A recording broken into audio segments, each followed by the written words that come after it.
councillors, members of the press, officers. So this meeting of the Finance Strategy and Management Committee. Item number 1, apologies for absence. Do we have any?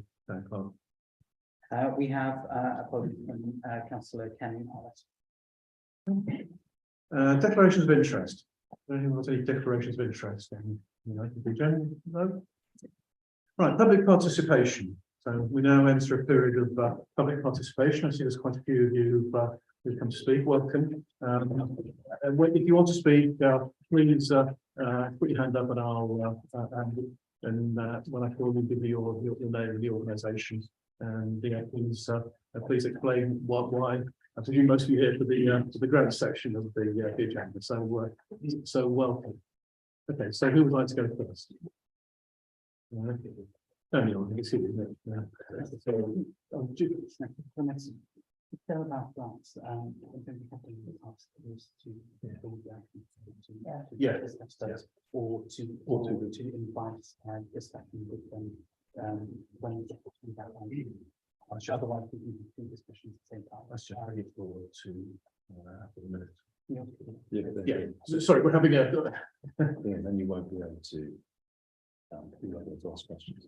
You won't know there's someone who's speaking some of that. In the round, if you did it in the round, then we'd be able to ask questions. How do you mean in the round? So if you did more, if anyone wants to speak on a grant, they'll be able to speak at point number 8. Okay.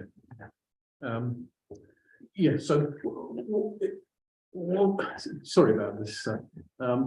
We were just discussing whether or not to reorder the agenda slightly, so to bring forward the grant item to after item 4, and those who want to speak on the grants, we'll enable you to speak at the point, just at the point where we're about to consider the grants, rather than leave a sort of half-hour gap or whatever between, and so we forget the contributions you've made. So if anyone's got any wants to speak about anything other than the grants, yes, okay. I have a letter from a Henley retailer, right, supporting a grant. Would you like me to read it out now, or when we get to the? No, let's do that when we come to the grants section. So with the permission of the committee, I'll move the grants to after item 4, and those who come to speak on an issue of the grants, we'll let you speak then. Okay. So is there anyone else who has something they want to say about anything other than the grants item on the agenda? Okay. Right, so we'll move on to item number 4 then, minutes. To approve the minutes. Sorry, Lance, were you? Oh no, I was voting my hand up, so I thought. Oh right, okay, yeah. I was confused with you trying to. Yeah, no, yeah. We didn't know whether you wanted to move it and have a vote to see whether you wanted to move it or not. Is everyone happy that we moved it? I didn't think that was much. Okay, so to approve the minutes of the committee meeting held on the 8th of November. Total? As apparently you proposing or speaking? Okay, all's in favour. Thank you. To approve the notes of the 353-357 Reading Road Working Group meeting held on the 16th of November. I'd like to draw your attention to the fact that these notes contain a recommendation, which is on item 8 of your agenda, which there are 3 recommendations that we proceed with the submission of the planning application. The sports pavilion and the football, the sports pavilion is removed from the funding application, but most importantly for this committee, that we allocate £300,000 in principle to be set aside for the 3G pitch. This is to allow things to proceed with a clear commitment in principle from this council, which is what we'll be voting through when we approve these notes. So I just wanted to make sure that people are aware of that. Councillor Hamilton. I'll second that proposal. And I'll speak to it because I was down at AFC with the Mayor of Henley and with Ian at the weekend. Yeah, okay. And we saw just how busy it was down there. And whilst this is just purely a finance thing, it would favour our application when we go and approach the Football Foundation if the town council has at least put some money aside towards what will be a very exciting project. So I second that proposal. You propose it. Yeah. Any other comments? Okay, all's in favour of approving those notes. Okay, thank you. Right, we now the item number 8, the grants application. So I'm bringing that forward to after item 4. So, members of the public who've come to speak on behalf of the grants, we can treat this as public participation, and so please, yes, if you could give the name and of yourself and the organisation you're speaking on, and make your pitch. Who wants to go first? You're discussing this about yourself. Okay, thanks, Daniel. Hi, so I'm Daniel Wilson, chairman of Make Henley Shine. So we're a voluntary group with the aim of getting charitable status to be the first, for Henley to be the first sustainably lit bridge on the River Thames outside London. So an exciting project. We've been working on it for 3 years since the pandemic. We also believe it would be a catalyst to have a sustainable lighting strategy for Henley to be the first town to have a sustainable lighting strategy. So at the moment, there's a lot of conventional lighting, which is not environmentally friendly, which we think would be a catalyst to make us a sustainable town. So basically, a good way for Henley to really stand out in the crowd. And also, the fact that at the moment it's a very dark area around the bridge, we really believe it will revitalise the riverside at night. And particularly in the time we're in, where we're coming into more recessional times, I think that now is the time more than ever to invest in this project. So it'll help, bring business into the town. It'll also differentiate the experience whether you're a visitor to the town or living into the town. So just giving you an update since we presented at the Town and Communities Committee back in February. You asked us to apply for the smaller grant of £2,500 pending planning permission. And then as a result of that, we've obviously done our due diligence with consulting with both Woking Council on the other side of the river and also South Oxfordshire District Council. So we've had a pre-application meeting with them in October, which officers of the Town Council came along as well. That was very encouraging. We also had Historic England and our environmental consultants come along. So they are very supportive, and we've been asked to do one additional environmental report, which can't be done until the spring. And at that point, we'll be able to do a full application. So I think in summary, we would like to ask the support of the Town Council for only 10% of the overall project cost. So that's £20,000, which for a 10-year capital arts project that will really differentiate Henley and attract business and make it a better space around the river, we really urge your support. So if I can just tell you if we got a letter from Thank you, Daniel. It's from Lawrence Morris of Lawrence Menswear.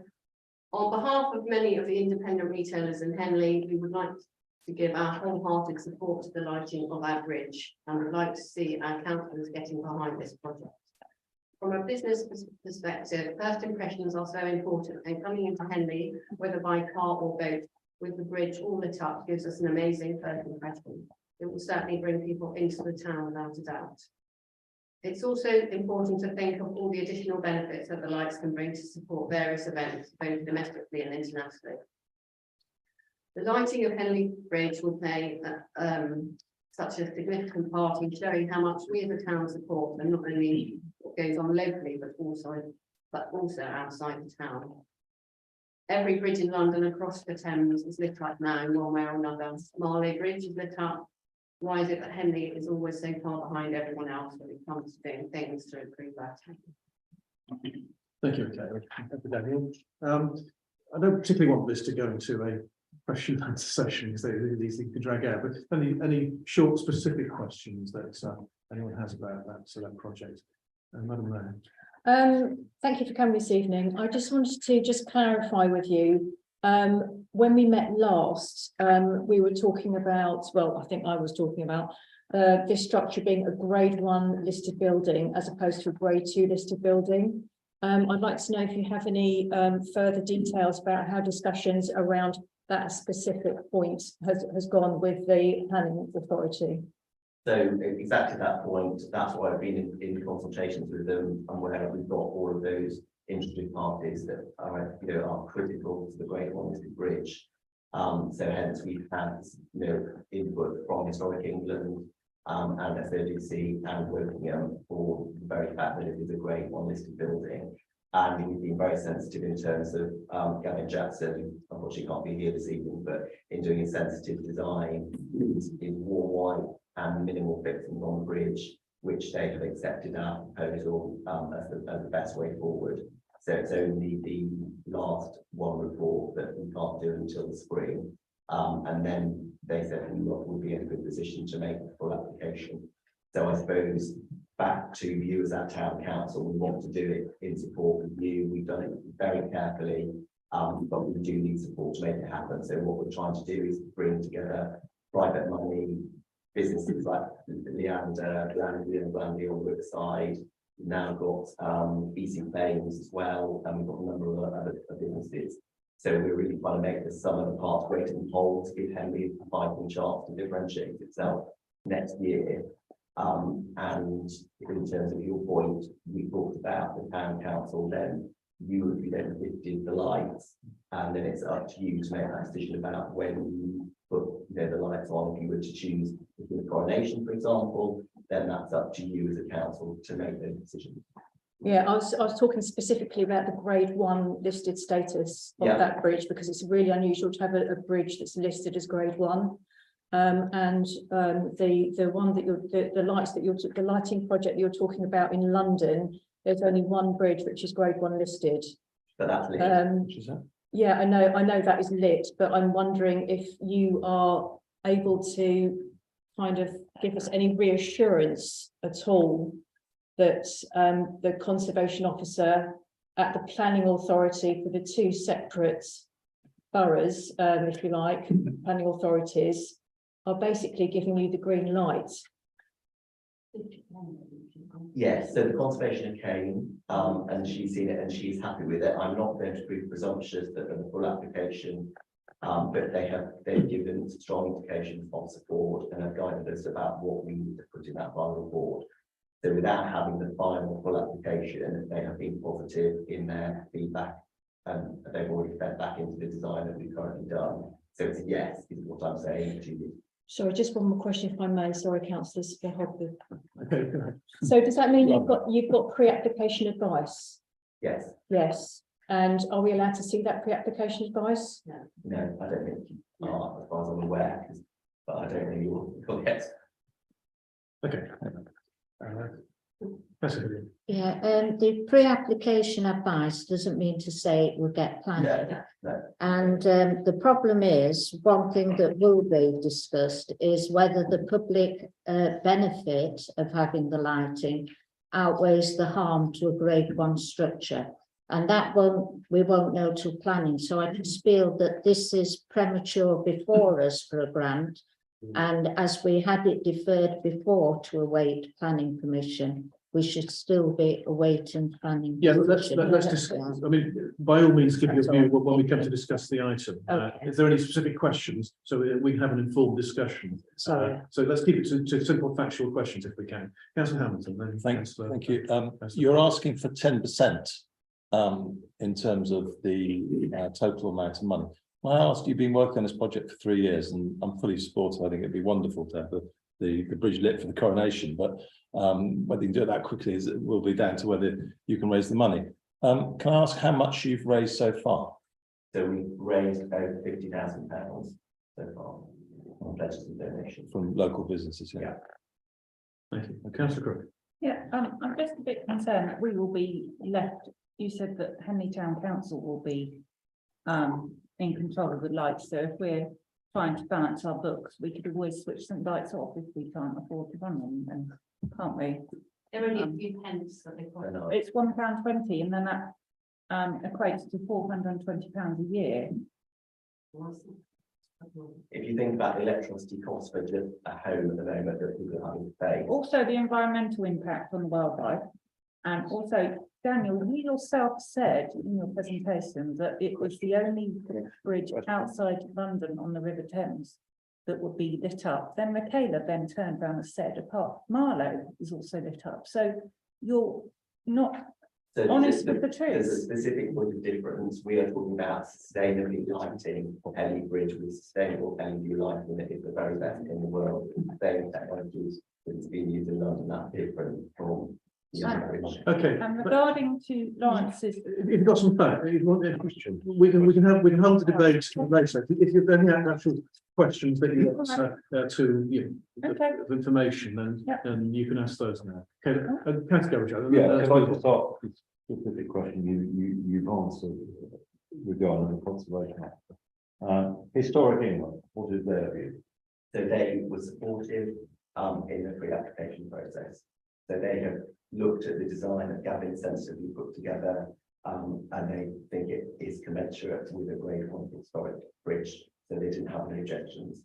But I don't want to, I'm conscious that I don't want to say anything outside of what we should be saying. Because during planning, Yes, their exactly. position And I don't want to, you have, and I'm going to ask, it's really the pre-app advice again, coming back to it. Do you have documents from Historic England that actually indicate that we could see? Can I ask a question because Gavin is the expert on that. Yeah, we understand, Daniel, that so you have to be careful about Yes. about disclosing information. But at some point, I think you get the idea that those organisations will make representations, which we'd be very keen to see for obvious reasons. Of that. Okay. Can I just say that the reason we've come tonight is that these grants are only available presumably once a year, these larger grants. So that's why we're at the pre-planning application point now. We might not have time to come again for the grant. All we're asking tonight is for you to reserve that money so that if it happens as it does, that we can move the project forward. Yeah, we understand the timing, because you talked about getting planning application and being able to complete the project next year. So Yeah. we understand the timing issues. So, but thanks for clarifying.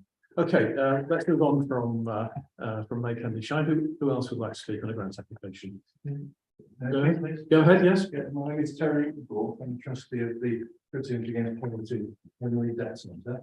And we're appealing to you tonight for £14,000 a year over 3 years to fund a second debt coverage. I'd like to explain why. Debbie, who's the centre manager, to describe a little bit about the work we do so you understand what it is we're trying to achieve.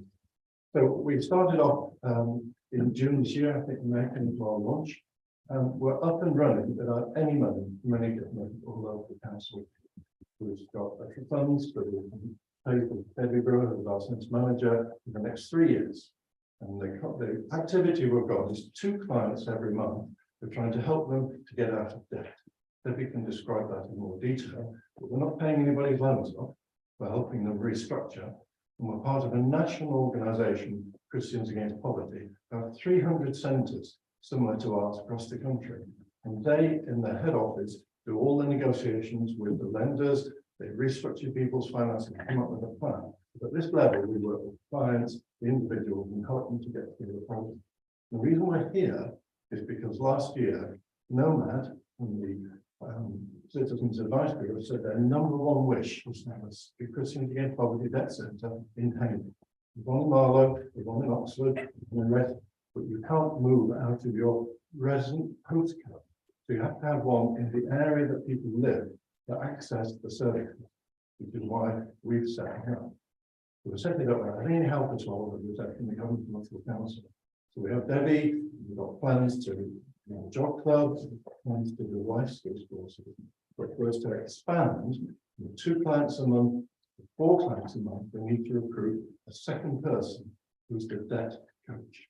We'd like to have that on a sustainable basis over 3 years, which is why we're asking for that funding.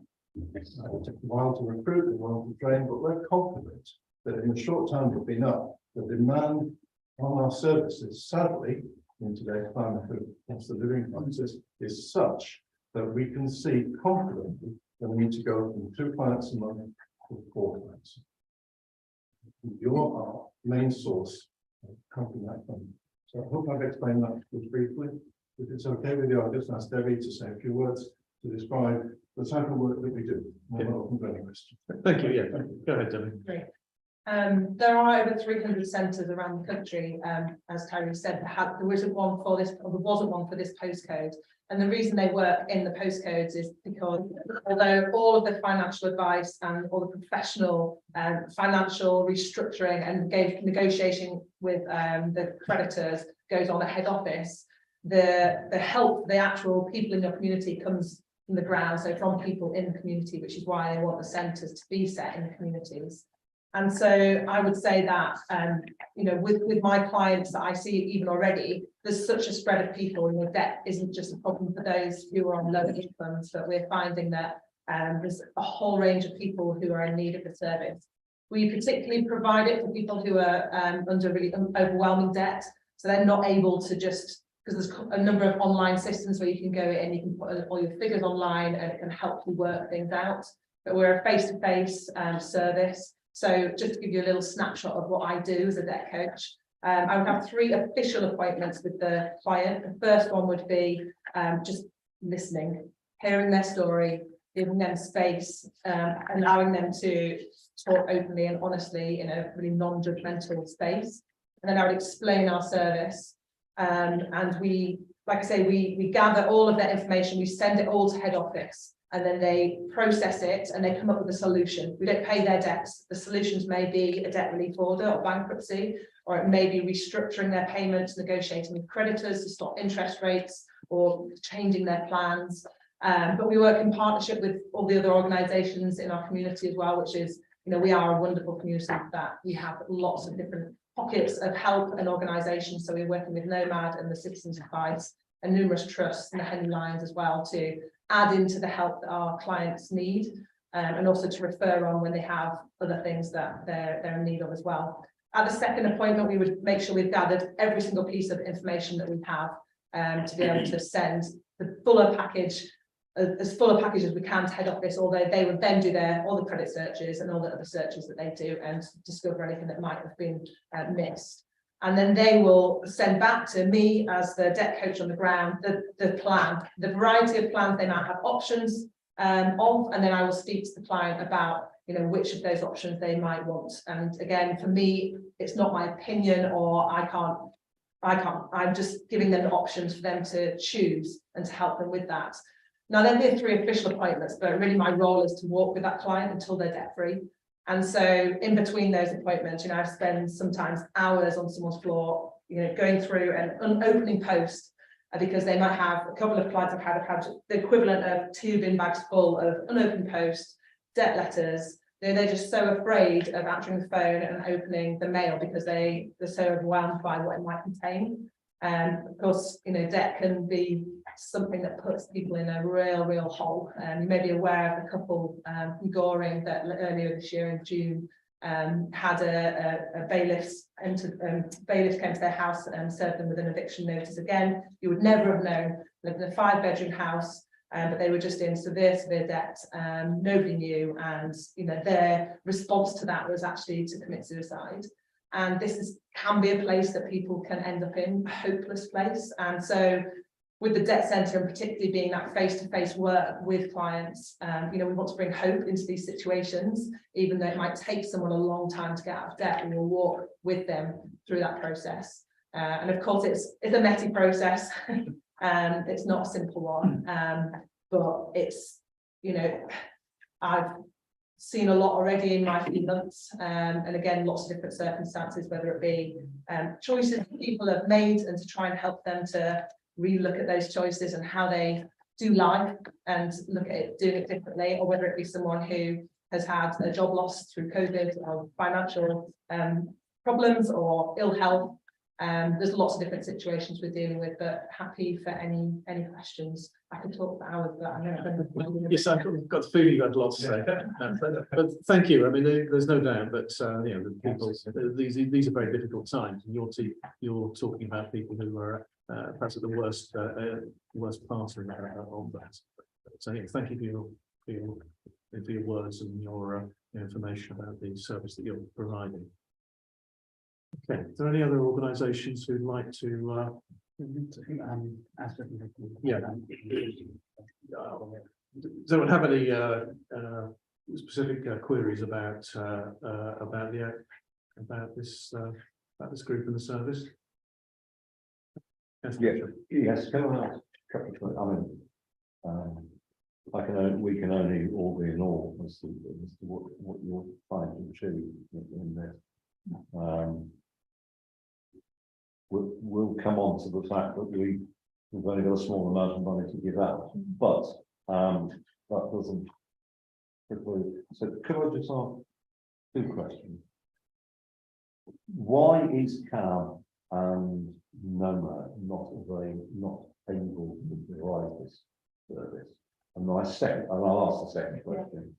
In your application, you are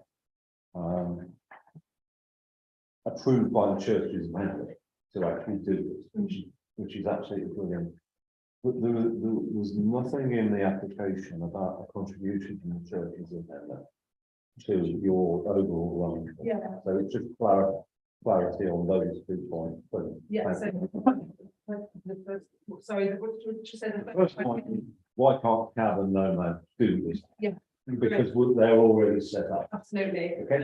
Both of them are put to their capacity for a start with what they do. Good But answer. also it's much more in terms of what our head office do. It's very specialist with the financial advisors that restructure and talk to creditors and the reputation they have. So they're recommended, Christians Against Poverty Debt Centre are recommended by Martin Lewis, for example, money saving expert who's come into the limelight at the moment. And so their expertise in terms of that sense is something that CAB themselves as individuals, they might have that background perhaps, but actually they're dealing with lots of different areas and lots of different things. Now, what they would have done in the past is that there are online services that they can sit with their client and help them input some of their paperwork and start them off on that process there. But in terms of giving the capacity to walk alongside them then longer term, they don't have the capacity to do that.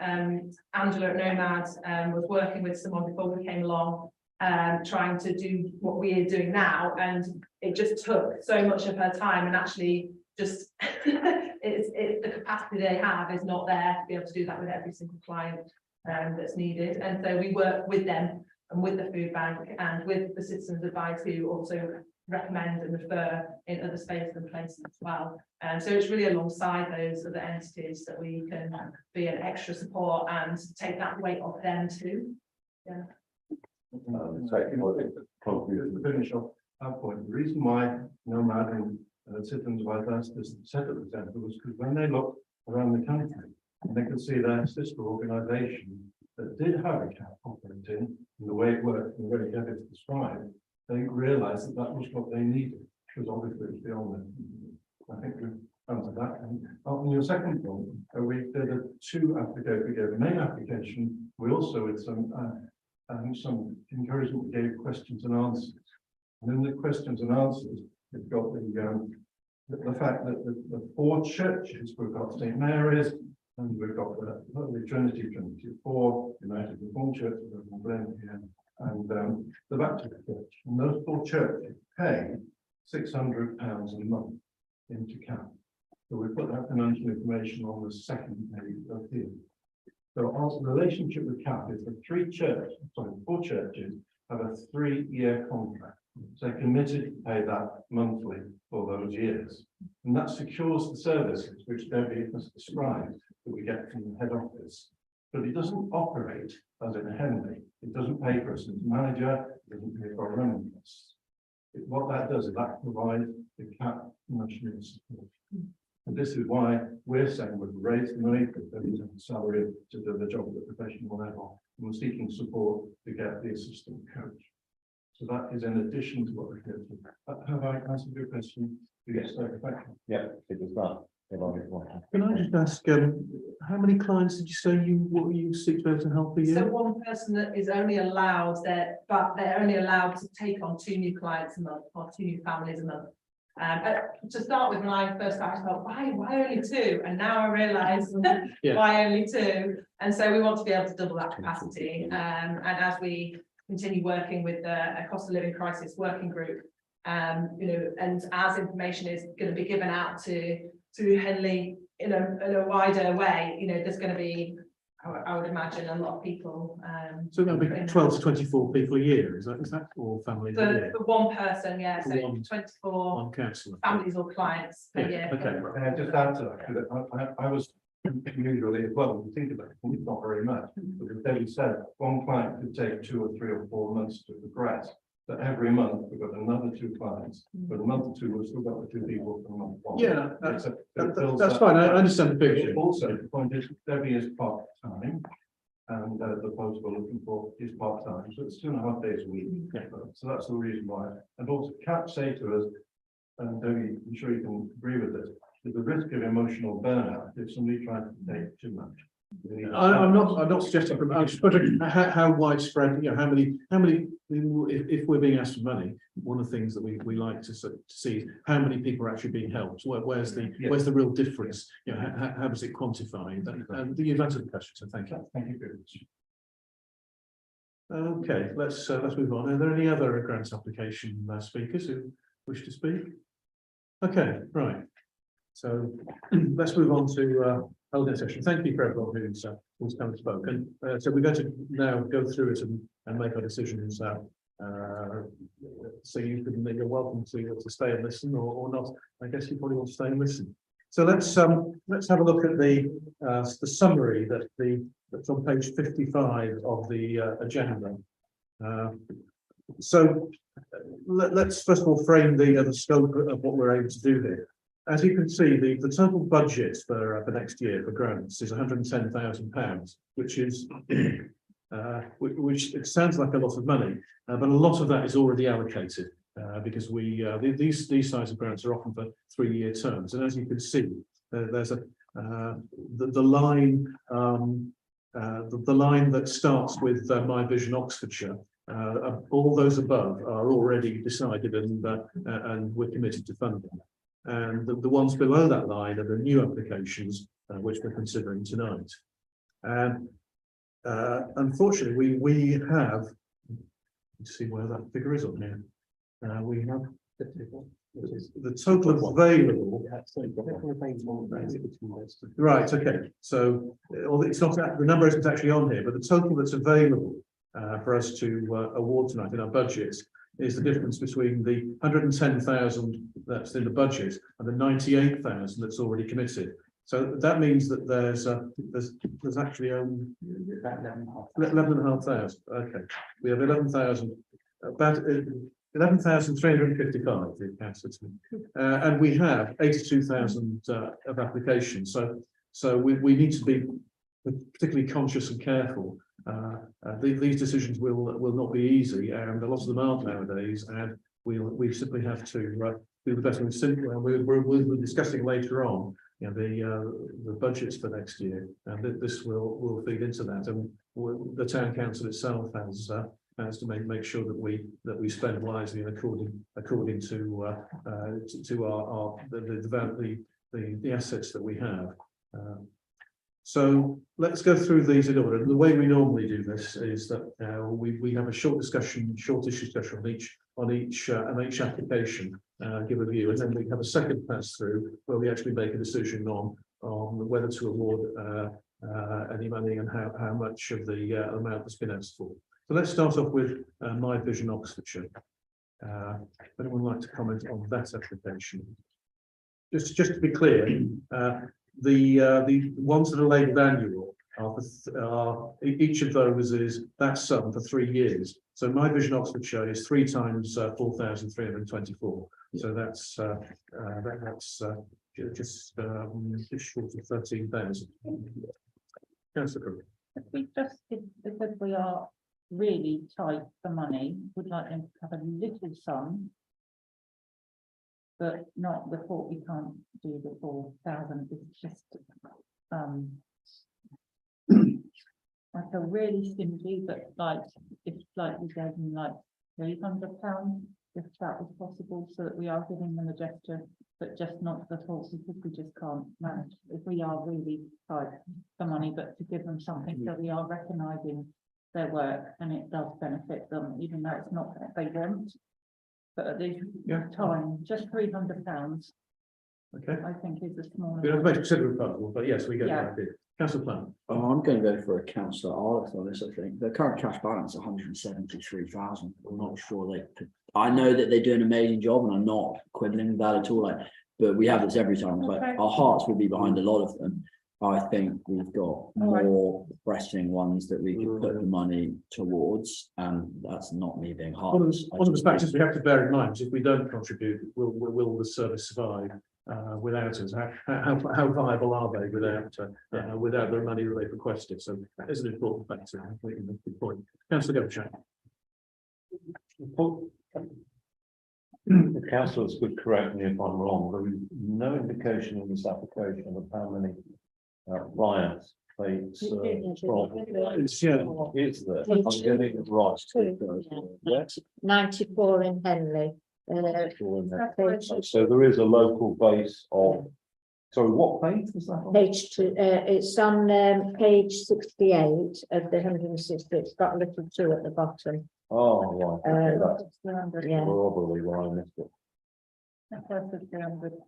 Recognise But I'm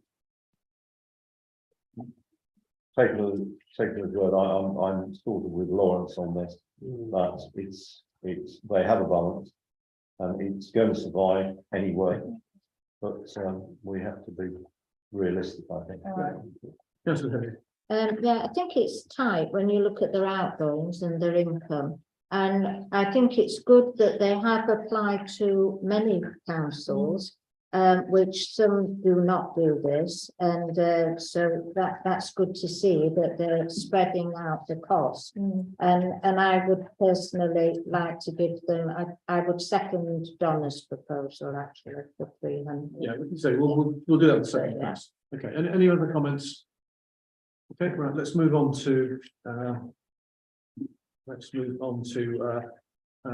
Traditional Boat Festival. So again, this is a 3-year application, so it's 7,500 times 3. That's great. Not at this time, sorry. Because we are really in a cost of living crisis and it will still manage to survive. Okay, people are not going to starve if they don't get this grant. That's the way I'm looking at this, and it's not, you know, it's an excess rather than an essential.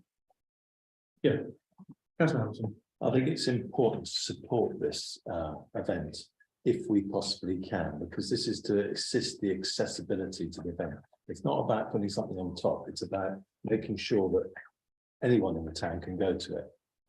And it's the one event festival that's actually this side of the river, and it's accessible to everyone this side of the river. And whilst it's a good application, I think we should be mindful that we should lean into this event if we possibly can, and that's my view. But I recognise that the money's tight.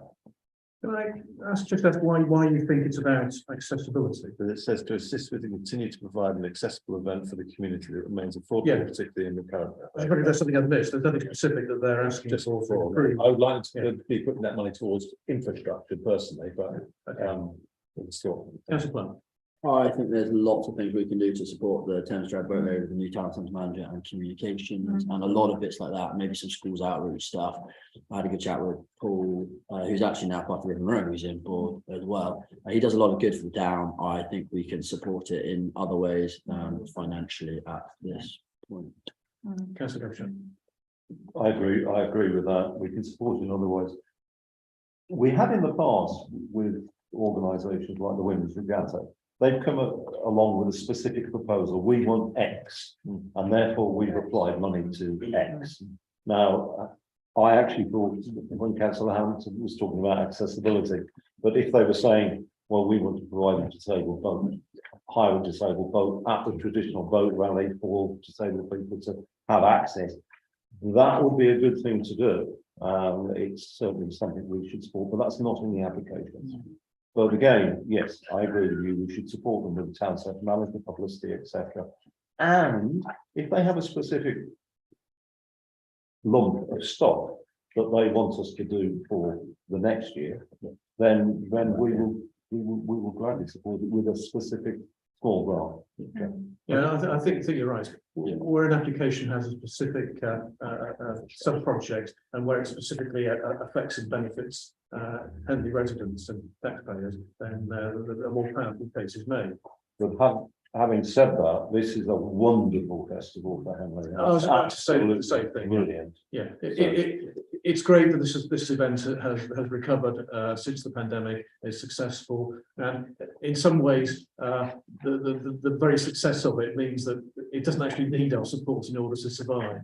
And so it's slightly, it's a slightly, they're a victim of their own success in some sense, in that it is a successful event. It's a very popular event. It's got a lot going for it, and it is managing fine without our support, direct support at the moment. But as has been pointed out, there are plenty of other ways that we can help this today. Yeah. Yeah, I was just going to echo, I think it's important to convey the council's support for this event because it is an excellent event. And I agree with councillors Caversham and Plant actually. Yeah. Let's move on to Make Henley Shine. Just to clarify, how much is being asked for? Church debt. Is it 20? Debt centre. Church debt, church. Oh, sorry, I missed the church debt centre. Yeah, sorry, I've slipped a line. Again, this is 3 times 14, and we've had an explanation of presentation. Councillor Plant. Can I make a quick clarification? So the 11,355 that we've got spare, that's obviously for the next year, and obviously the years after that, none of the 110,000 or portions of that 110,000 are already allocated as well. So obviously you say the church debt, let's say they're going for 3 times 14.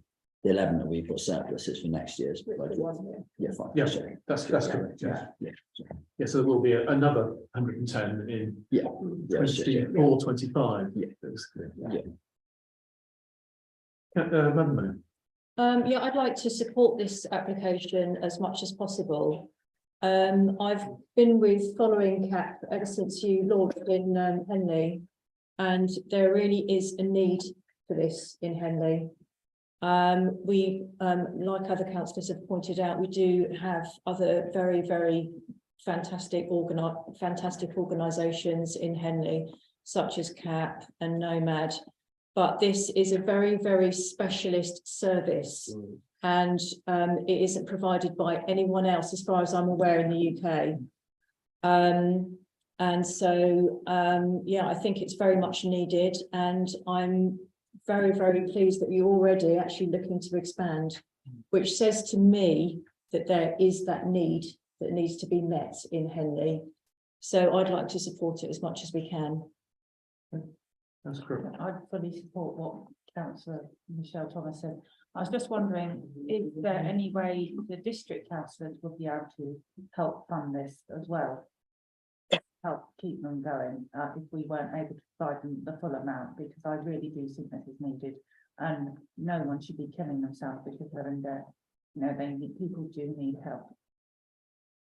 This organisation doesn't rest on its laurels. I do know that you've been going around to as many organisations as possible, both councils, parishes, and you know, private funders, sponsors. So, you know, you've been working extremely hard to secure funds. You know, I think if we could, I don't know if you're allowed to say how well you've been doing with those sorts of negotiations. I presume these are ongoing negotiations that you're having. Are we able to get a clarification on that, Chair? The other organisations that you've been approaching? I think anything that the individuals prepared to say about their organisation. Yeah, you don't have to is say okay. the specific organisations that you've gone to, but any progress. Yeah. Go for it. Yeah. Up to now, we've no many different councils have said. The South Oxfordshire District Council has a community fund, a discretionary, and we've been steered that way, and we've asked for £3,000 in South Oxfordshire District Council funding, and that's specifically for running life skills courses to help train and educate people to become more self-sufficient. But it's not for the cause that we're asking for tonight. So we're hoping in the new year to run life skills courses to help people with budgeting and planning and how to actually become self-sufficient. We're not anywhere else looking for the funding that we've got to double another debit.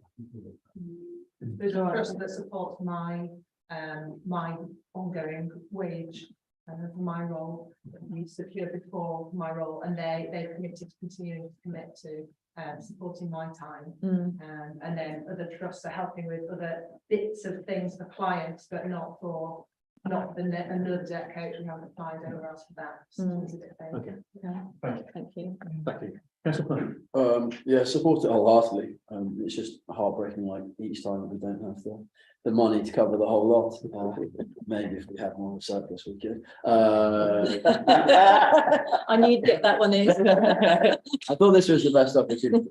But yeah, like we can afford a figure somewhere around the 8, 9, 10K mark. I know we'll do that at the second pass, but I think that's something that we probably could. And obviously that doesn't govern the second 2 years. So I'm sure, as with Nomad, we can sit down with you again and look at what can be done the subsequent year 2 and year 3. We don't need to allocate a specific number for those. We could always agree for something next year and then look at it again.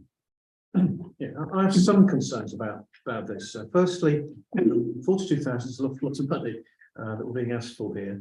And it's certainly way more than say the 14,000 is more than the amount that we have available in itself, and so I have concerns about that. I don't have concerns about the need that you're meeting and the way that you're meeting it. That's not that need is real, and it's very sad that there is that need, but it exists, and you gave very tragic and graphic reasons why that need is there. We do support CAB. We provide them with quite significant benefit in kind, but through provision of premises, and so we do already make a contribution that's significant in this area.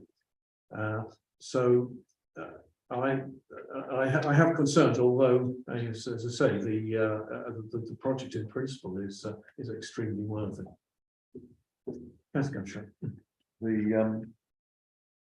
Yes, it's absolutely needed, but we do have a problem with the finances. We also have an issue with that higher up the page that we're looking at. The summary is we contribute 10,000 for Nomad. We've had a long-standing agreement with Nomad with a track record as well. Going forward, I also think that we should not jump at the moment to giving a 3-year deal, but we should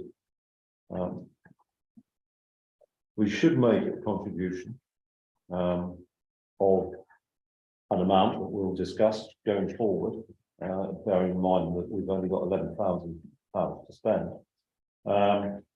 in the hope that we chip something into the pot, and then others, you're quite right to reference district councillor grants and the county councillor grant, which apparently a new one is coming in April onwards, but I don't know the details at the moment. But therefore, there will be other sources of money. So I think we as a council should make a contribution, but it won't be a 3-year. In my view, it won't be a 3-year deal, and it won't be the full 14 grand, but it will be a help towards. Sorry, just to clarify the point that you mentioned, we're a separate entity to Citizen Advice. So we're a new organisation, but they are referrers to us. So we're not connected with them apart from them being one of the local referrers. Yeah, I wasn't suggesting that you were the same, but you're meeting a similar need. In some aspects, the Citizen Advice is clearly broader than just that. Okay. Make Henley sure. Councillor Roman. I'll happily admit, I don't think at the moment we can sit here and justify any expenditure on this project without wishing to sound like a killjoy. I like the aim and what it's out to achieve. I am slightly sceptical on the ROI. Because I haven't seen any proposals on that unless I've missed something. But I just do not think in this day and age, with the climate we've got at the moment, that we can dedicate any money to this whatsoever. Yes, Councillor. In the application, it says Henley Town Council grant propose that this grant application be conditional on planning approval. I don't think that was how we worded it, actually.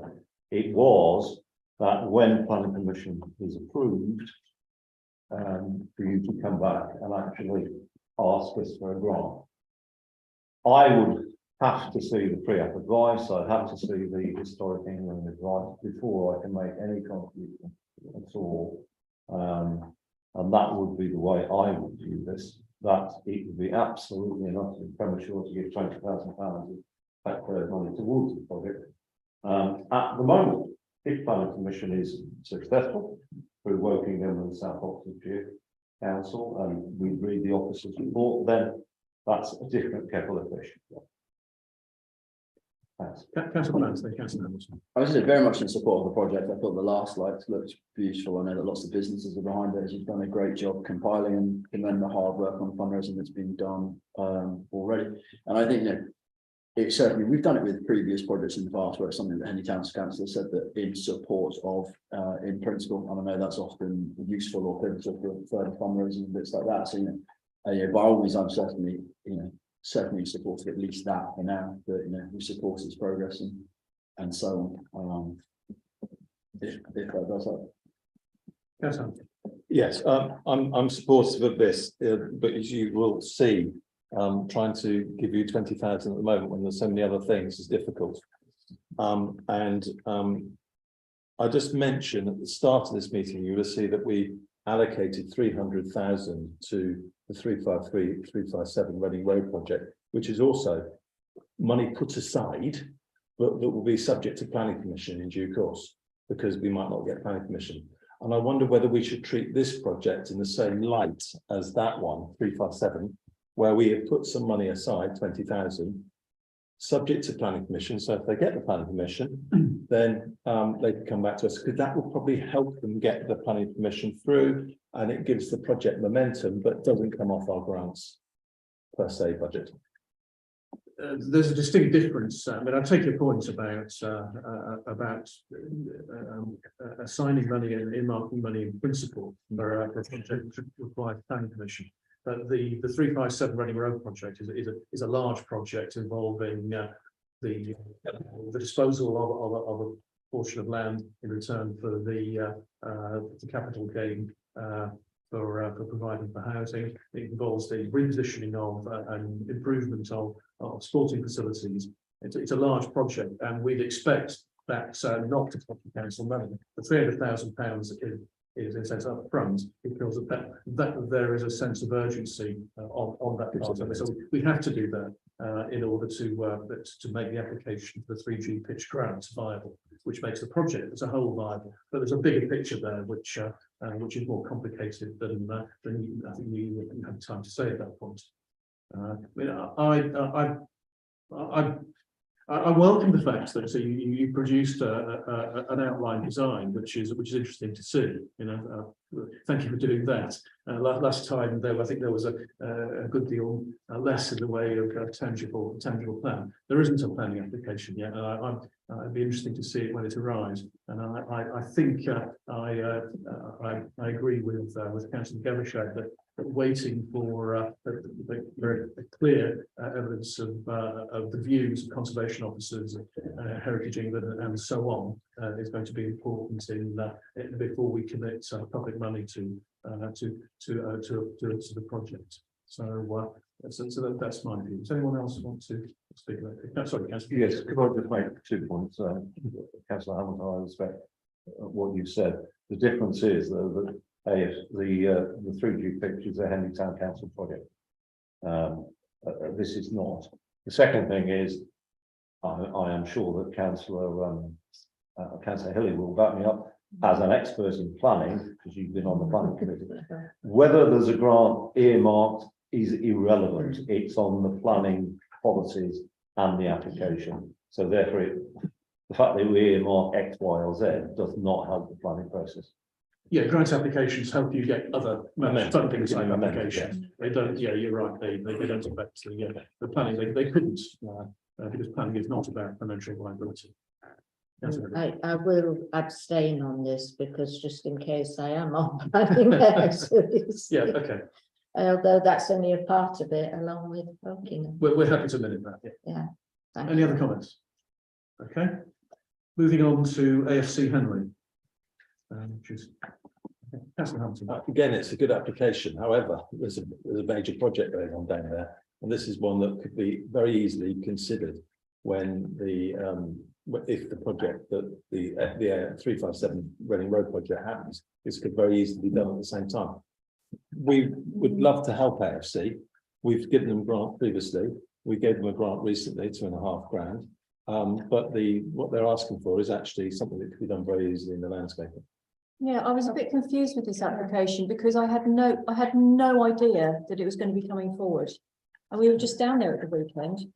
And they could have, did they speak to you about it? It's Okay, a so scalping. It's to make the top bit flat. That's what they want to use the money for. The YMCA. No. It's not the YMCA. It's a mixture, but partitioning and scalping of ground. Scalping of ground. It's not the YMCA site. No, it's the scalping of ground at 357 Jubilee Park. Jubilee Park. It's got two aspects. You're right in saying one of the aspects is YMCA and a subdivision. It's both. They're large bits. Because they use the YMCA grant. Yeah. I was a bit surprised that this came forward. They did, Spencer did mention to me briefly at the weekend. But it's not been put forward in the context of the larger project. I think I agree with Councillor Hamilton. That's why I'm totally confused. And as an application, it seems somewhat incomplete and it's difficult to judge whether it is a good application or not. And so After the lot, can I just say as well, after the last time that we had them here, and there was that massive row in the paper. I didn't, it wasn't really, was it? I was surprised. I did say to them, why don't you actually, take the time to come here, just like you have, and to speak to councillors. And yet again, they haven't taken our advice, so we can't ask them questions and understand more about what they're wanting to achieve. Yeah, but I think one option we have is to refer the application, not consider it at this meeting, and go and talk to them as perhaps as part of the 357 project, who are working closely with them. But I think we're not really in a position to consider this at this point. Also, I'd like to reiterate what the mayor's just said about the fact is that they didn't come to us and they wrote that letter. And it is kind of almost, well, you're not giving them more money, so we're going to slate you and attack you in the paper. Let's rise above. I think we should judge the application on its own merits, rather than go into. Let's not go into the history of which I think it doesn't help. But I think the weakness is that the application isn't sufficiently clear, and you're right. The fact that they haven't come here to answer questions and so on hasn't really helped the application. Councillor Gerrish, and then Councillor Clown. Well, I wouldn't be in favour of giving the money at the moment. I think it's unclear, and I think Councillor Hamilton has provided us with a way forward that it should be discussed in the context of the larger project. So therefore, that's my position. I can see that the 357, the Deputy Clerk 357 Administrator is very keen to say something. Can you help us, Ken? Yeah, I'd just like to say the council has already earmarked £100,000 for sorting out pitches down at Jubilee Park. I'm not clear from this what works at Jubilee Park and what works at the YMCA. But definitely we have already got, and we're about to start on working out what needs to be done in the last picture down there. This application is somewhat out of left field, yeah, so to mix metaphors. Okay. Nomad detached projects. Councillor Crook. Worthwhile cause, actually. I think they do a fantastic job and it's well needed. Don't know if we can quite give them all the money, but they are helping people that are in need. Nomad do lots of good work. Yeah. And this is a specific project we've already indicated that those that tend to be received more favourably. Councillor Plan. I couldn't agree on what's a specific project. It is one of those, we already do a lot to support Nomad. We work quite closely with them. We do a lot on their collaboration and the outreach projects at the skate park, and they do some absolutely incredible events. Obviously we're here for continued grants and individual projects and stuff like that, but I think certainly there's one slightly further up that is a new setup. I was favourable more highly than this one. I think maybe something, or maybe we sit down, because we already have a 10,000 year ongoing grant with them, maybe at a given point, we sit down and look at whether that's enough, but I'm not sure if you're inclined to go for this grant at this time. Councillor Henley. No, I don't support this one purely because we do give a lot, as councillor Planter said, to Nomad. And I think that that isn't fair on other organisations, actually. And we just accept it and keep giving these extra 5,000s here and there, which I really think we ought to sit down and have a proper discussion with them. Yeah, if they need more than the 10,000, Yeah. maybe we can look at that, but And a lot goes again on salaries, you see. they're very open in their communication, they Yeah. watch the stage, and they're very good with updates, so, yeah, I think they're wonderful again, but maybe not this time. Mm. Okay, moving on, Badgemore School. Councillor, first, former teacher, you. Well, yes, Speak to this. I think I'll lead on this, and I will actually sort of pop my county council badge on. For this particular one. Expansion of schools and buildings should be the responsibility of the Oxfordshire County Council. So therefore, we should definitely absolutely not get involved with this at all, because 20,000 is peanuts towards the whole project. I That's think they need to- 30,000, the whole project, isn't it? Yes, yes, it's a huge amount of money. That can only come from Oxfordshire County Council, their education budget. I would say that the Badgemore on this particular project hadn't approached me at all. So I haven't had any conversation with the officers at all. And that's their first starting point is, yes, I will reach out to Badgemore. I mean, I know Tim, so I can actually try and understand what the whole project is about. What is the need? And then I can represent them at county level. So, but I wouldn't be in favour of any exam council doing it. Thank you. Councillor Clark. No, I support exactly that. I've been in communication with them recently, shared an email with a couple of the councillors in regards to this to see if actually a separate meeting can be, had between the appropriate district and county councillors to see how best they can progress it. The committee that's been formed is doing a fantastic job. I think with the help of Stefan, they'll be able to guide it in a better direction, that way. So it's something that we'll definitely be hearing more about, and I know that had to support in various other ways, but not in this format. I think the value of the project and the success of the school is unquestioned. The work that they've done to increase their roles has increased the number of pupils that they have there. Has been excellent, and as a result of that, their facilities are stretched, and that's why they need this need the 300,000 that they want for the whole project. And in some ways, it's the importance of that project. Which again says that we shouldn't be funding this. We can only provide a tiny amount. It's sad to see that schools in need of infrastructure and improvements in the facilities that they have are struggling to raise the necessary funds that they have to provide this essential service in a successful school. It shouldn't be coming to us, it should be provided because it's needed by central government through the county council, who are the education authority here. So yes, great project, and I very much hope it succeeds, but it's not for us to be supporting this. It should be done in the proper way. I think we should, if we can, maybe minutes or discuss that we should organise a meeting with them just to help them, because there's other bits that they'll look at, like loans and all sorts of bits like that. We're happy to provide moral support for the project that they're doing. If we talk to them and they explain in more detail, we're happy to do that. Yes. I mean, can I just say something quickly? I was an associate governor there since 2019, and I just don't understand why they haven't kept me involved in the project at all. They could call me anytime and I'll be up there like a shot. I just don't understand why. They've got me. Just until recently, I've only just had to step down.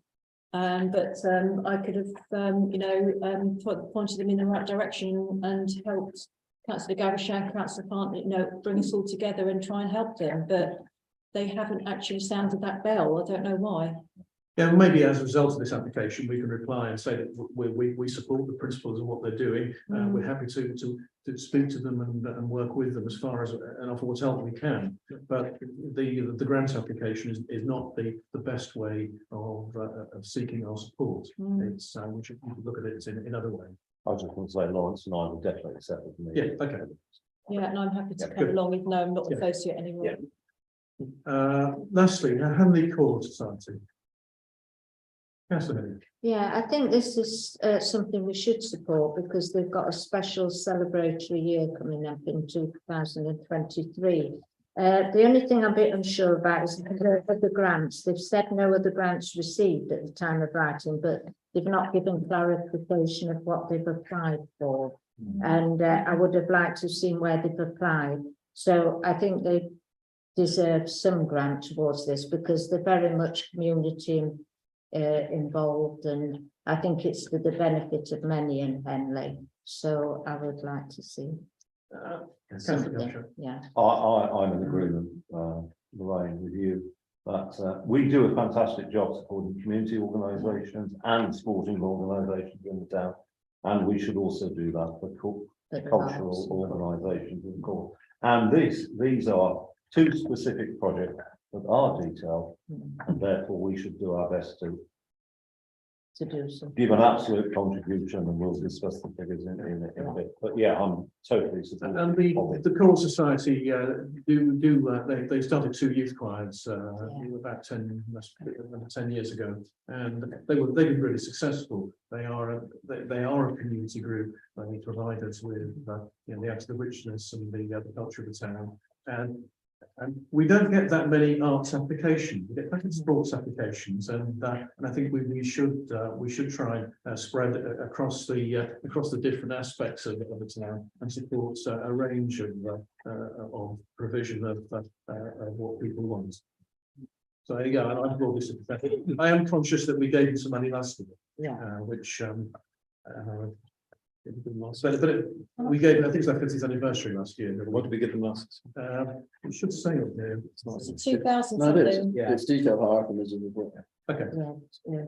Okay, so let's start our second part, and Sam Clark, can you just clarify for me this issue? We have, I've lost that on my page, we have 11,355 in grants, but only, but part of that is for small grants, isn't it, that we'll consider in March? Yes, right? indeed. So the overall, the amount that we have left to spend from the overall budget, the overall budget for grants is 11,355. But we are due to also make to consider small grant applications, so up to 2,500, of which there is about 4,500 of that left. So if you take 4,500 out of that, then actually we're talking just shy of 7,000. That's not to say that the committee couldn't decide to, for example, allocate some of the money that would have gone to small grants to some of these So grants. is that the second round that's gonna come next year? No, it'll be happening in March. So then, Still, so the other people that want to put forward maybe a grant of like £500, if we do this, they won't be able to apply then. if we go for them out. They will be able to apply, but we'll only be able to award any grants which are in excess of the budget, more than that's the deficit. So therefore, so this committee, to be clear, this committee can recommend up to that amount of 7,000, but We can resolve up to 7,000. Anything else that has anything else that goes to full council. to go to full council. It can be spend, 11,355. it can spend up to the total of the 110,000. Okay, Yeah, it could be Yeah. 11,355. Yeah, it could be yeah. It's not. So- Sorry. So we're actually have slightly, the money is, we haven't really got 11,355 if we want to leave anything open for small grants in March. And the situation is tighter than I'd originally suggested. So what's the actual figure, just? So we have 6,950, I think, for the medium grants, and another 4,500, another Right, okay. 4,500 for small grants. What I would say is that if you're considering making what is essentially small grants to some of the so under 2,500, then one could consider that part of small grants, but if you see what I mean. But nonetheless, it will reduce the options that we have in March. It will, yes. Although, sorry, just to chip in, although I think if there are worthy applications, we should spend up to the £11,000. And in March, we should reconsider that decision if there are applications coming forward, because smaller grants are much easier to actually fulfil with district council, county council grants. So That's true. so we can do that. Okay, let's try and make some progress. And so We're going to go through them one by one, or should we start with? we do them one by one, let's do them in order. 300 to the high vision. So you're proposing 300 for my vision, So for one, over 1 year or 3 years? 1 year. For now, 1 year, and then see how we go next year. That's proposal, and a second for that, Yeah, second. okay? So it's So we'll recognising what they're doing. I think we recognise it, but I don't think we currently have the funds for it, and it's got the capital and anything. Okay, in that case, I'm just proposing that, all those in favour of the 300 for my vision, okay? That's, hold on, let's count this, 1, 2, 3, 4, those against? 1, 2, 3, 4. Okay. I'm going to vote against that. You voted for I know, Okay. okay.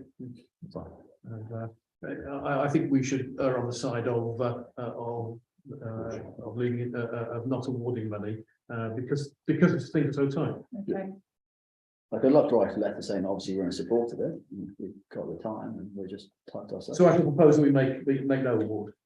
They can come back for a smaller grant in March. Yeah. Okay, so, So propose we make no award. Have a second for that?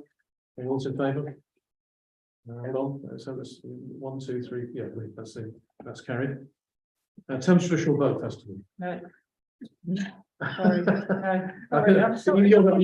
Donna, can we make a Yeah, formal look, suppose? can you make a proposal? Letter of support, and we'll sit with Yeah. Paul Owen and see what we can do to help in other ways, but a financial allocation, not. I will second That's okay.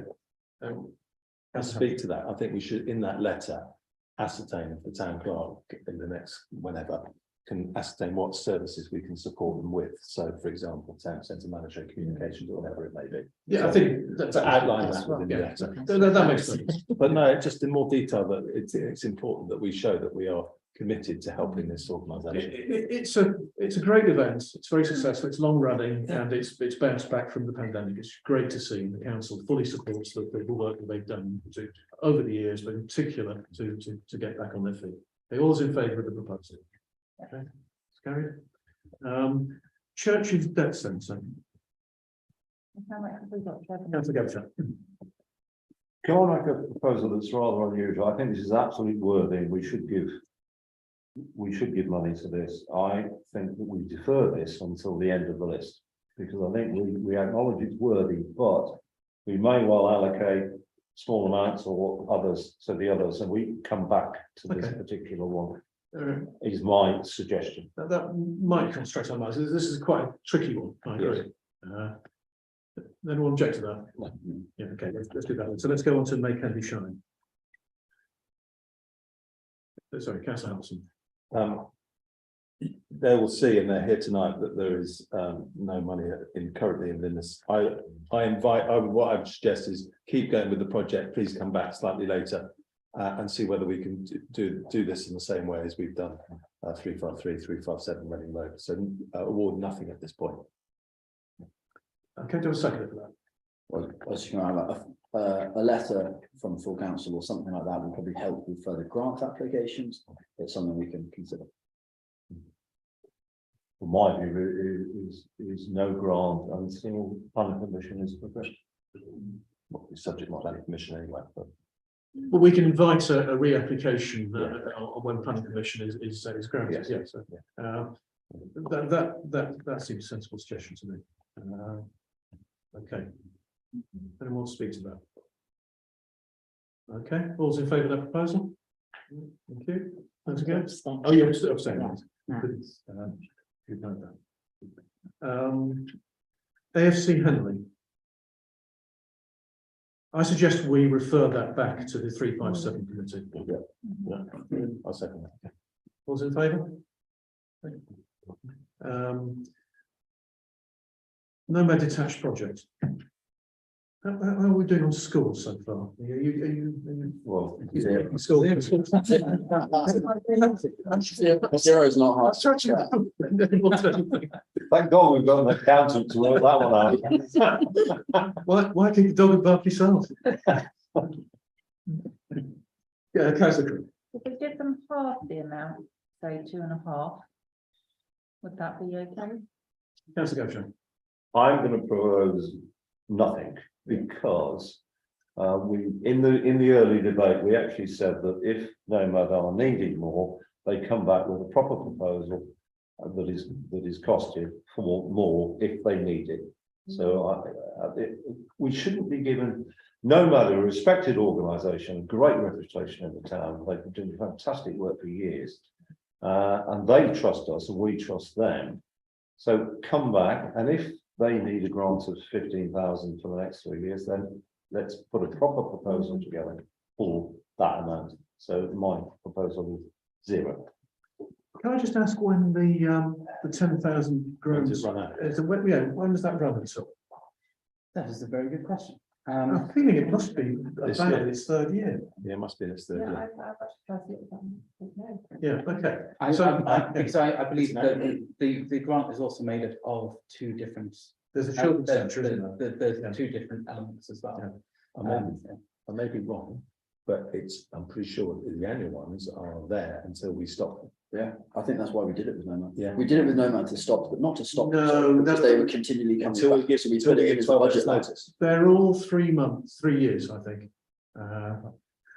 Anyway, let's leave that aside. I think Councillor Gavshak has this right. We have a special relationship with Nomad. We've supported them for a long time. We admire their work, and I think it's some time since we've sat down and gone through their medium-term plans with them. And I have this feeling that we're in the 3rd year of their grants, and so it's a good time to go back and talk with them about their plans, about how we can help financially, preferably for specific projects. But let's look at that. So we'll defer it pending discussions. Well, we won't approve anything at this point, but we will agree to meet with them. I think that was just your suggestion, wasn't it? Your proposal, Councillor Gavin. Yes. Yeah. Yes. I mean, it isn't that we're unsupportive, quite the opposite. It's that we want to find the best way of working with them. Yeah. That's the plan. Exactly right. Okay. Anyone want to speak to that? Are you happy with that, Councillor Brooke? I know you were keen, as I am in principle. No, their work is vital. Yeah, I know. Vital, and it helps cut down graffiti. There are all sorts of benefits they bring to the town, and let's look at the best way of working with them. I completely agree with your sympathies, It which are does toward help this. social issues, so when people are complaining about graffiti, Once again, they're meeting a real need. they are meeting a real need. Let's look at the best way of working with them in partnership, because they're a stronger partner than many of the organisations that come to us for grants, and I'd like to look at making sure we keep that well and truly alive. Yeah. Okay, so we have a proposal that we go and talk with them, but don't award any money at this point. All's in favour of that proposal? Badgemore School. Councillor Garrish, I think we'll. Sorry. I think that I propose 0. But it's fantastic the school is growing, and absolutely the need is there. And also in the letter going back conditional that Lawrence and the mayor, we get together with a meeting to see the best way to help them, then I will talk with OCC officer. Yeah. So the proposal is that we don't award the money, but we do get engage with them. Support, total. In a supportive way, yeah, because we completely agree with the need that I've identified and the fact that the project is needed by that school and the students, the children who go there. They all's in favour of that. Can I just tell you all that they sang at the Inez over 65s party today? They had years 4, 5 and 6 singing them some Christmas carols. Went down very well. It was fantastic. Yeah, there's a lot of good things that happen in this town. They never mentioned the building project. Baskets out. I was just suggesting, Chair, you might want me to update you on the amount we've spent so far. Yeah. Can you check? Okay, Henley Cool Society. Councillor. Chairman, just on this, I was just looking at their letter at the back, they put 5,300. But on the form it said 5,800, so I think there's an error between the two. They're not. So they're actually wanting 5,000. They're not saying anywhere close. Correct. The same letter, they've added them both up separately. I'll propose 1,000. It's 1,000 for 3 years. We gave them 2,500 last This year. is the one after. The one-off. Okay, then 1,000 for this year. It's their commemorative year, and they think it's important to do 1,000. Yeah, that seems a bit. But we can, Well, you've only got 11,000. I think we can You've got a big I think we application to can come double to, so. Yeah, I got the 50% of their application, which is going to be 53. So 2,650. I'd second that too. I'd be closer to Don's too, but. too, because we haven't given anything to my visit, which I really wanted to give to, you know, and they do wonderful work, this organisation here that we're discussing, but I just think because the current climate, just too, and it could get, the money could go to. The money's still there. We spend it Yeah, I in know, March on the smaller grants, and I suspect we'll have quite an I just, oversubscription, the smaller grants budget, because it's been so depressed for the last 2 or 3 years for obvious reasons. I just feel in the current climate, when people are starving and stuff, and just. If you propose two. There's a proposal. Draw that, propose 2 then. Okay, 2,000. You want a second 2,000? Yeah. Yeah. Okay. Anyone else want to speak to that? Okay, all's in favour. Okay, right. How much have we spent now? Okay, right. In that case, let's go back to the Henley Churches Debt Centre. We have checking my sums. We have 4,955 left. For this year. Plus the small grants bit if you want But to. it's from the large grants. So I'd rather not No. go into that because I think the small grants are that is designed for those kinds of applications, and I wouldn't want to restrict our options unnecessarily on the March, where I think we will be oversubscribed, Given what's left. Basically. which is 4,900. So that'll be we can call it 5,000. I'd like to do them all, but that's. 5 as a single. Five, yeah, So that's that, right. you propose Yeah, them. 5. What, you said Um, 5, yeah. Councillor Devonshire, second on that. I'll second sort of 5 at the moment and encourage them to, come to district. I know you have to me, and I will reawaken that particular application. I think the reason is that we are giving substantial amounts to Nomad, and we fully respect what you're trying to do. We've got to build a track record of what you are doing. I hope that in giving 5,000 enables you to do something towards that with other money. And therefore grow it to become a really successful organisation in terms of helping people. And Debbie, I mean, the one thing that I did take from your presentation is the fact that you said you're sitting with people in their homes who've been mindless for those unopened letters because they can't place open and that kind of thing. So I know you do fantastic work. So let's make the start on the journey. Okay, so we have a proposal. We voted on the Did we Proposed vote on 5,000. Can I remember? 5,000. Second. I second that. Okay, yeah, all in favour of that proposal. Thank you, and good luck, and I hope you find other sources of funding as well. Can you just say, thank you very much. It's clear now money is back. We didn't appreciate that. We're very grateful. Thank you. Yeah, well, thank you for the work that you do to help people who are in desperate situations. And, these are difficult times for far too many people. Thank you for doing your bit. Okay, let's move on to the next item of the agenda. I think oh yeah, that's right. Can we just take just adjourn for 2 minutes?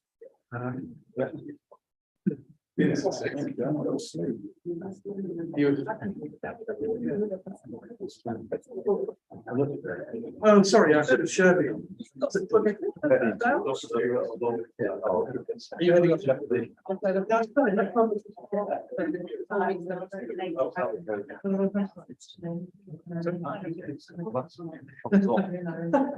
Yeah, well, when you can explain what you've been doing.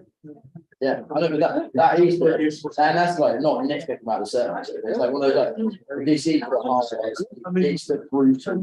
Like that. I'm sure you. Well, no, this is what we have for a amazing. The budget that's already allocated. Yeah, well, But obviously we could overspend, so we could overspend it. And I know, I'm not big fan. No, right, if we knew, understand the larger charge, potentially. yeah, It means you could actually say, well, you know what, that's why I don't have. Yeah, the amount- 14,000. Yeah. Effectively, we know Yeah, that. well, I knew it was that. And these are. They're the strategy decisions about saying. Because there's always something. I had one consideration on the budget.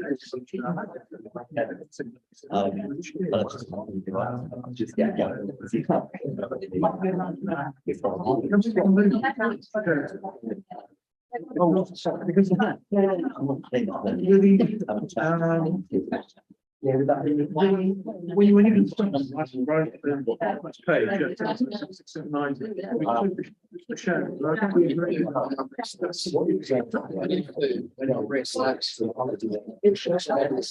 Photos, I'll take them. Yeah, start. Yeah, same, I literally. I think that sounds really what I finished hearing that. Just sharing what's in the mayor's tower snack jobs, you know, biscuits, crackers, you know, what's in the what's in the snack. Yeah, one of them.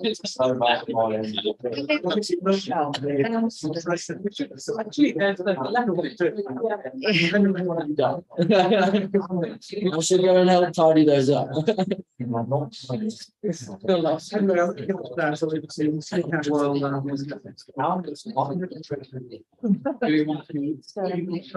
we restart, please? We've done our 2 minutes, I think.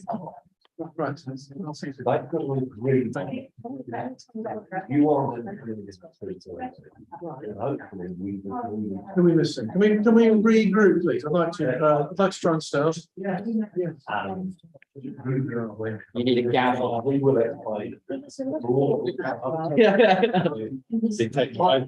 Donna. Quite a lot to do.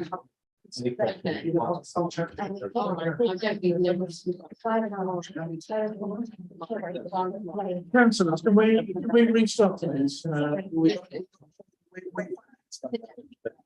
We have 1, 2, 3, 4, 5, 6, 7, 8 more agenda items.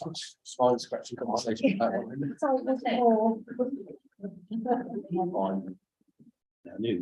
Stefan, are you you want me to stay, Michaela? I'm not trying to get rid of you. Oh, no, it's No, about meetings.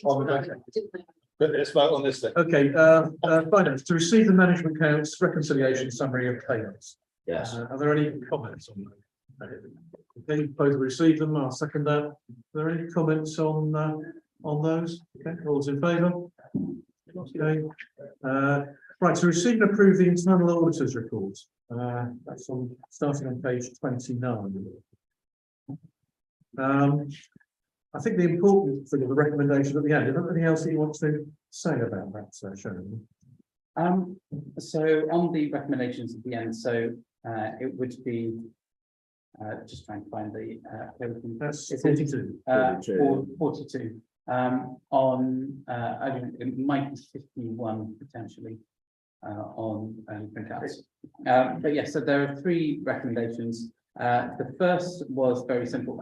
The strategic risk management policy. It was dated wrongly because it was dated in anticipation of the FSM committee meeting, which was then delayed for I think it was 2 weeks.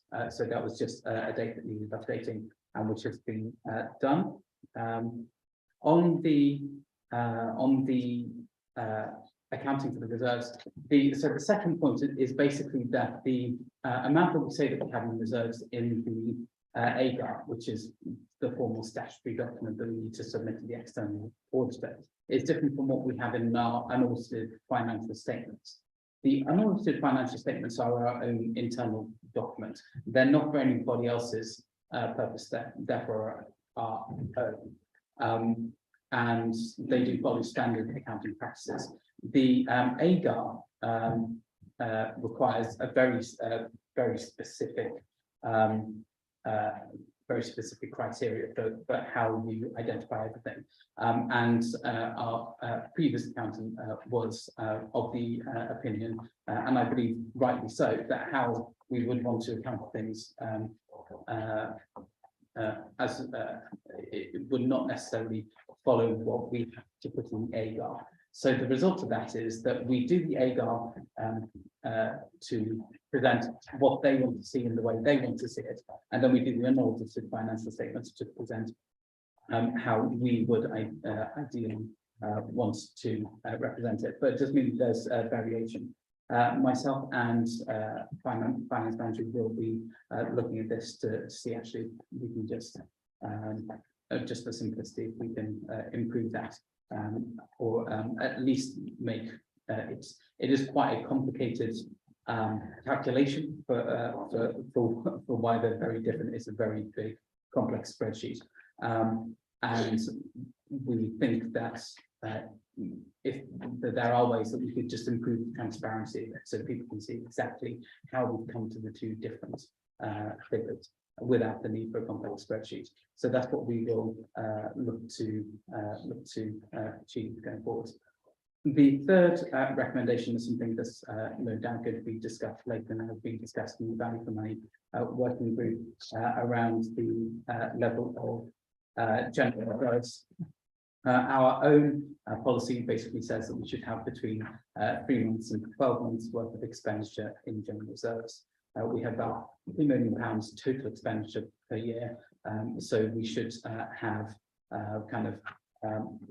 between sort of 600,000 to 2 million worth, basically 500,000 to 2 million worth in general reserves. The internal auditor's opinion is that he thinks that we should have at least 6 months of expenditure in general reserves, which would be around about £1 million mark. Our current reserves are are below that, and with ongoing deficits will continue to drop below that.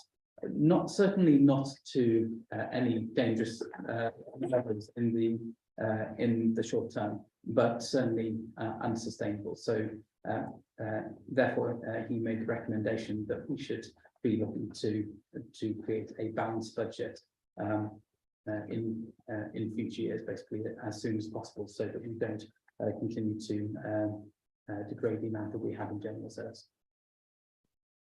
Yes, which is compatible with what we've been working to in recent years in any case, but it's good to have the provide a further reinforcement to the argument that we make sure we are sustainable, and as we'll find later, this is something that we're hopefully be able to achieve for 23 to 24, which is the year we're currently drawing up the budget for.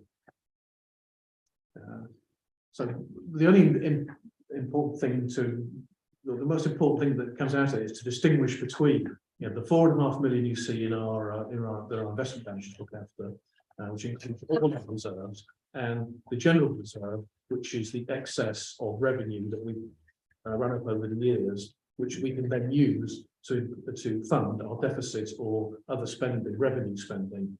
But all the other reserves are capital reserve, which can only be used for capital projects, and that's the point you make here. And so, while we may have money, we may not be able to spend it on the choices that we have. And it's possibly worth talking about the possible large amount which may come out of that in the future. Yeah, so it should be noted that that is very likely that we'll need to undertake very expensive riverbank repairs in the near future. We have set aside money from that, from previous years, I&E. But it is likely that we are going to exceed that. We'll probably perhaps need up to 200,000, 250,000. And that would be, broadly speaking, that would be maintenance rather than a capital improvement, if you like. So that would probably come from the I&E, I would add to the deficit and reduce general funds rather than being able to be taken from capital funds. So ideally, we will set aside Annoying. sufficient to fund that. Very large reserve, but we haven't been, or we've only part of that. That may be something that we should look at, making sure we include in our maintenance schedule.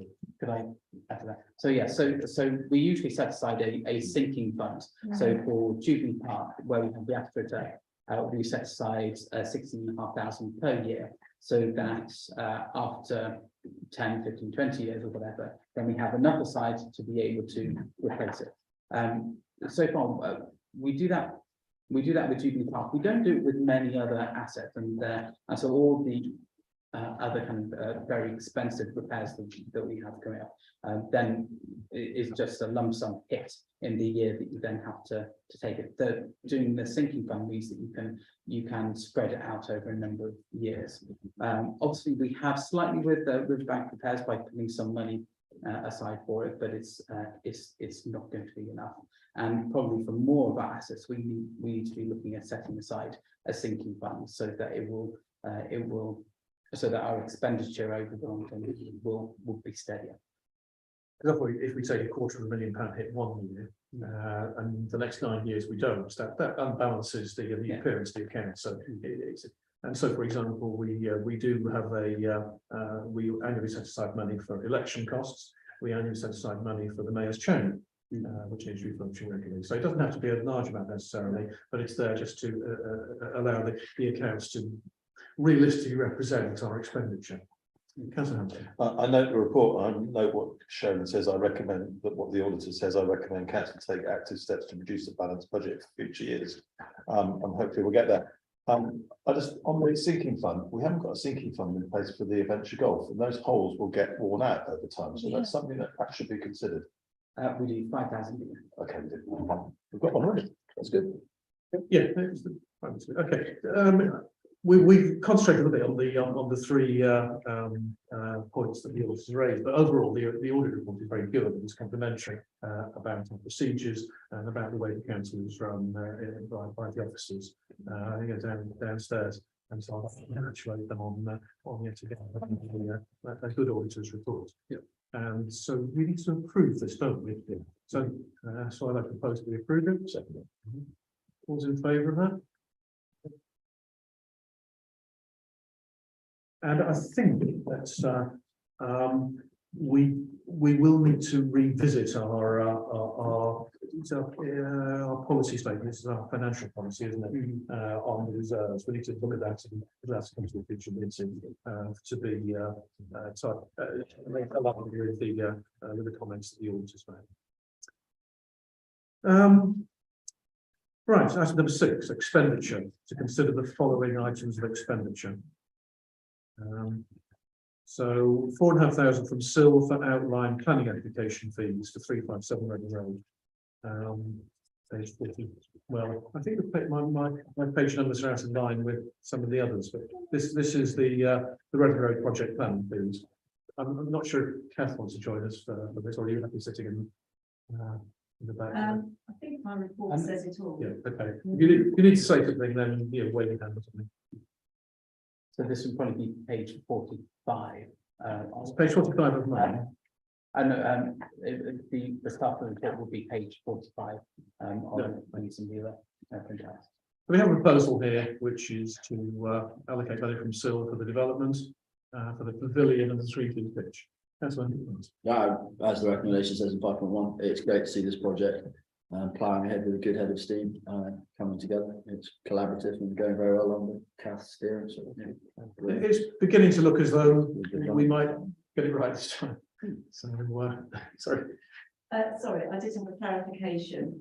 I had contact from the Football Foundation yesterday who suggested that we shouldn't actually include 3G pitch in our outline planning application, which would mean actually that it wasn't as much as 4,500. Yeah, the proposal is for up to, so the proposal still stands. But it's worth noting that, that the proposed 3G picture may not be in the application, or is currently not expected to be. Yeah. Okay, the clubhouse is, and 3 stories of the clubhouse. Yes, that's right. Yeah, as in the recent meeting. Okay, so all those in favour of 5.1. Okay.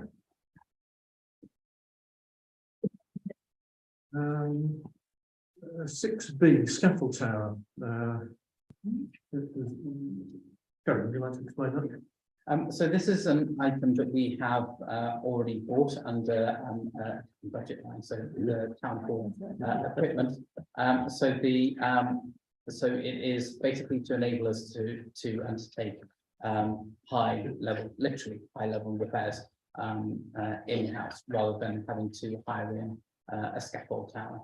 And it's felt by the estate manager and the town sergeant that this is a much more cost-effective solution and quicker in order to get the work done.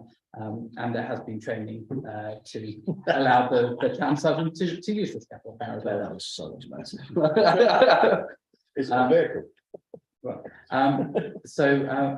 All we're asking here is for the cost to be wired from the INE, from town hall equipment, because it's over £1,000, to basically take it from capital expenditure. So it's moving the deck chairs, but it's slightly reducing the deck set. Okay, that sounds good to me. Yeah. All in favour of that proposal? Okay. HVO fuel tank. HVO is the alternative. This is the hydro-treated vegetable oil. Yeah. So this was discussed at the. I don't know if you can drink it. Probably not. This was discussed when the report came to, I believe there's RNA, but then I think it was went to full council as a recommendation, I think. But it was mentioned in the report that we were hoping that we might be able to use the existing red diesel tank for the HVO. As it turns out, the red diesel tank is on its last legs anyway, and just needs replacing. And so it was felt that actually just getting in a new tank. So basically, when we finish with the red diesel, I think we're talking around February time now, I believe. Then we would then just switch straight over to HVO there, and we'd have the tank in place there, and then the old tank would be taken away. Good stuff. Would this be relocatable to any new parks depot?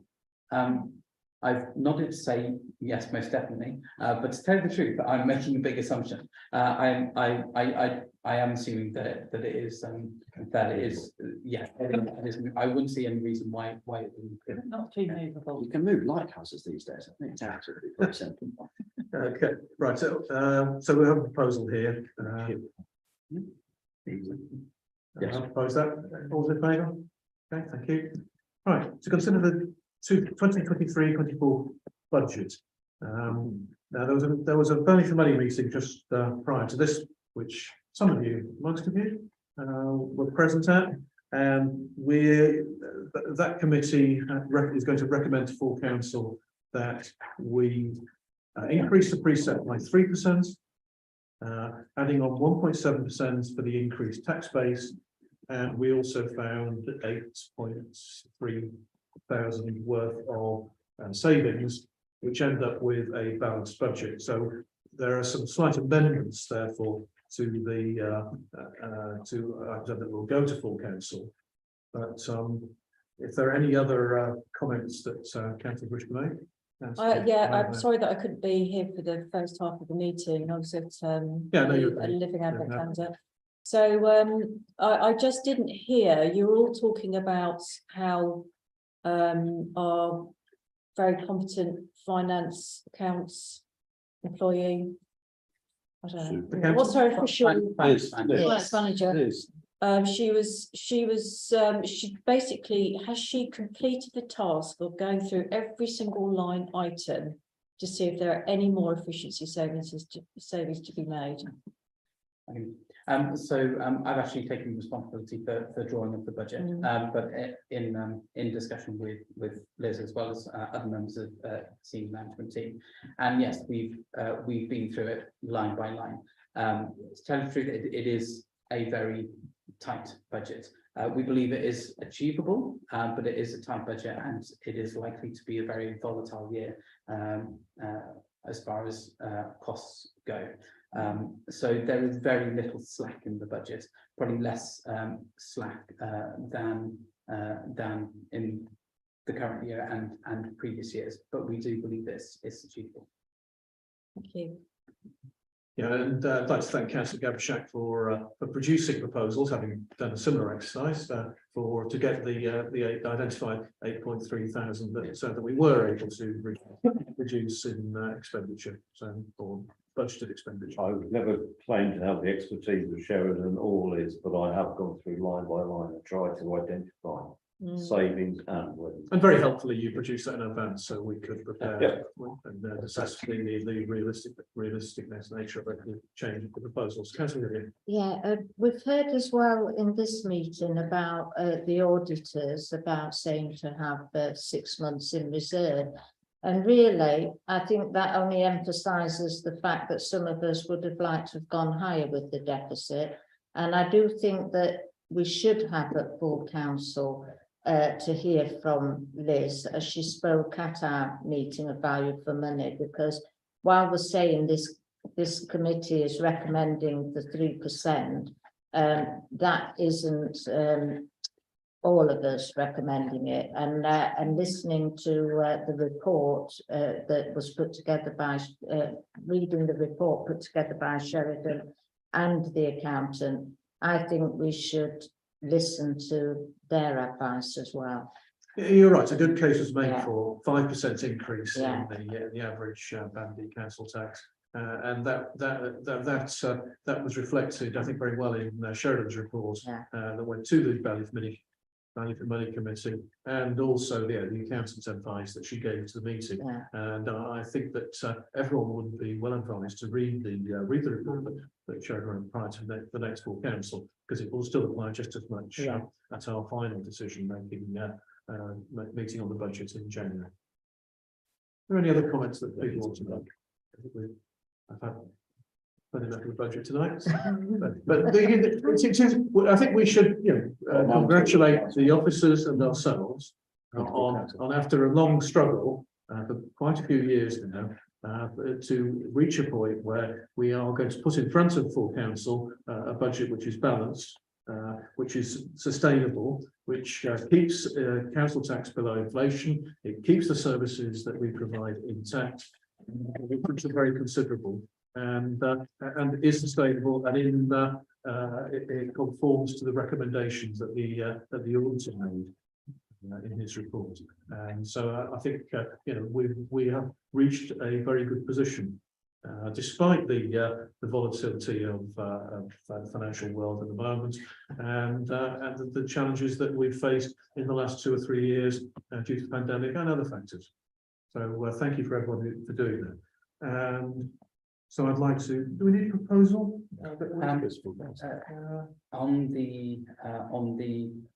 Yes, to the recommendation regarding the precept.